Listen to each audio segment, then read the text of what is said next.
I am doctor Saugata Acharya. RMP registration number হচ্ছে 21,038, মির্জাপুর, গানকার, মুর্শিদাবাদ।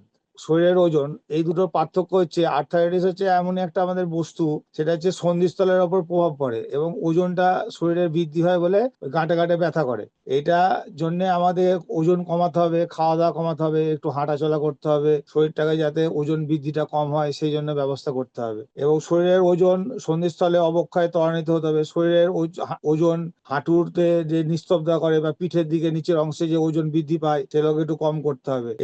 এইটা বর্ধিত চাপ বা তরুণ সন্ধির ক্ষয়কে ত্বরান্বিত করে, এর ফলে যা সন্ধিস্থলে যে ক্ষয়টা হয়ে যায়। আর একটা কারণ হচ্ছে আপনার যে এই সন্ধিস্থলে ভার বৃদ্ধি করে, শরীরের প্রতিটি অতিরিক্ত ওজন হাঁটুতে প্রায় 4 পাউন্ড অতিরিক্ত চাপ সৃষ্টি করে, কিন্তু তরুণাসন্ধি ভাঙনকে ত্বরান্বিত করতে পারে, সন্ধিস্থলে ব্যথা এবং শক্ত হয়ে যাওয়া অংশটাকে আরো বাড়িয়ে তুলতে পারে।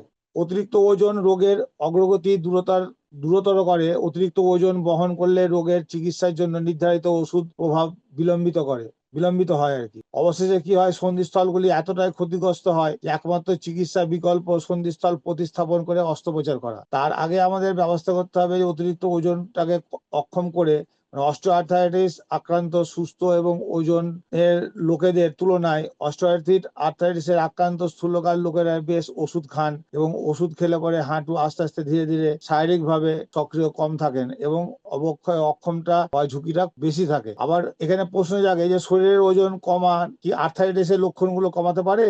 উত্তর যদি বলা হয় তাহলে হ্যাঁ, পারে। গবেষণায় দেখা যাচ্ছে যে সামান্য ওজন কমানো বা ব্যথা কমাতে, সন্ধিস্থলের কার্যকারিতা এবং উন্নত করতে আর্থ্রাইটিসের আক্রান্ত ব্যক্তিদের সামগ্রিক জীবনযাত্রার মান উন্নতি করতে পারে। মাত্র 10% শরীরের ওজন কমানোর মাধ্যমে আর্থ্রাইটিসের ব্যথা অর্ধেক কমে যেতে পারে। এই রোগের অগ্রগতি ধীরে এবং এমনকি বন্ধও হয়ে যেতে পারে। ওজন নিয়ন্ত্রণ ও সন্ধির ব্যথা কমাতে সাহায্য করার জন্য এখানে কয়েকটি কৌশল দেওয়া হলো। যদি বাস্তবে ওজন কমানোর লক্ষ্য থাকে, প্রাথমিকভাবে 10% ওজন কমানোর লক্ষ্যের দিকে নির্ধারণ করুন। আবার ওজন কমানোর জন্য খাদ্যাভ্যাস বা আচরণ বা শারীরিক কার্যকলাপের প্রয়োজনীয়তা পরিবর্তন করতে হবে।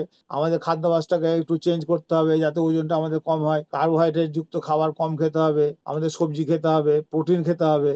কার্বোহাইড্রেট খাবার খেলে পরে কি হবে, শরীরে ওজনটা বৃদ্ধি হবে। ওজন বৃদ্ধি হলে পরে হাঁটুতে চাপটা নিতে পারবে না বলে আমাদের প্রবলেম হবে। আবার 30 মিনিট বা বেশি সময় ধরে মাঝারি শারীরিক কার্যকলাপে একটু লিপ্ত থাকতে হবে, একটু ফ্রি হ্যান্ড এক্সারসাইজ করতে হবে, এসে করলে পরে ভালো হবে। বা খাদ্য তালিকায় চর্বি বা মোট ক্যালোরি গ্রহণ কমাতে হবে।